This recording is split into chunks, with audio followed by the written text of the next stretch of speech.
आज के पाठ में आयु विचार करते हैं। ये जेमिनी के मत से, पहले पाठ में आपको जेमिनी के मत से आयु का निर्णय कैसे किया जाए वो बताया गया था।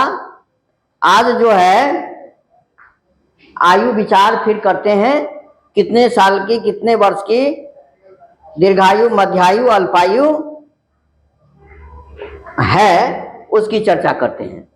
जैसे पराशर मत से, ठीक है, देखो ये पराशर का मत है। पराशर के मत से दीर्घायु 100 वर्ष की होती है, मध्यायु 80 वर्ष की होती है और अल्पायु 40 वर्ष तक की होती है। उसके बाद कुछ मतांतर है, इसमें कई विद्वानों ने अपने मत दिए हैं।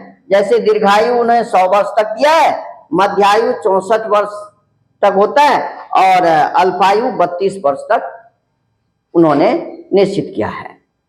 उसके बाद कुछ जैन मत है। हमारे ज्योतिष शास्त्र में जैनों का बहुत ही योगदान है। तो जैन के मत से उन्होंने जो आयु का निर्णय लिया है, मान लो कुंडली देख करके आप आयु का निर्णय कर सकते हैं। जैसे लग्न अथवा 11 भाव, किसी भी कुंडली में लग्न अथवा एकादश भाव यदि पूर्ण बली है तो वह 100 वर्ष तक की आयु होती है, उसकी पूर्णायु माने जाते हैं। 100 वर्ष अर्थात पूर्णायु, दीर्घायु। दूसरा, लग्न तथा एकादश भाव दोनों में एक निर्बल है और एक बली है। लग्न भाव और एकादश भाव में एक बली हो और एक निर्बल हो तो वह 80 वर्ष की आयु जो मध्यायु बताए गए हैं, ये जैन का मत है।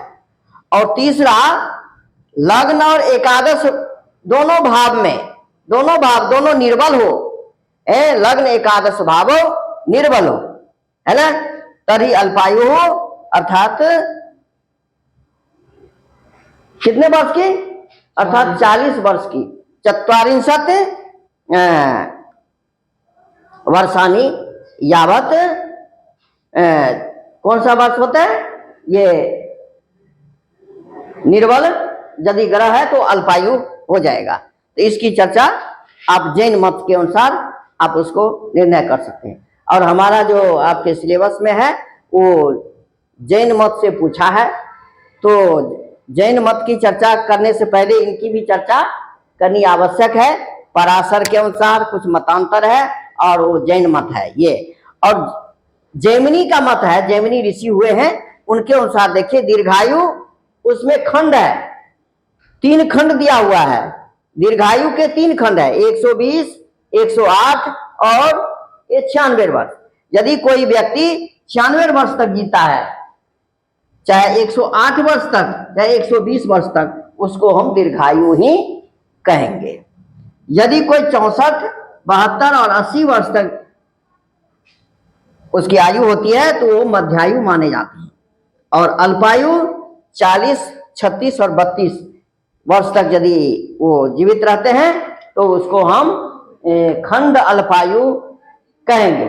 खंड अल्पायु, ये मध्यायु और ये दीर्घायु।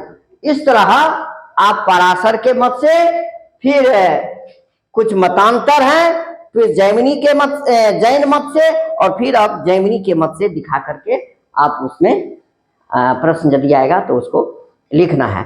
ये तीनों मत यदि आपको जैमिनी का मत पूछे तो वो दोनों मत को आपको दिखाना आवश्यक है। वो दिखा करके आपका ये क्वेश्चन पूरा हो जाएगा।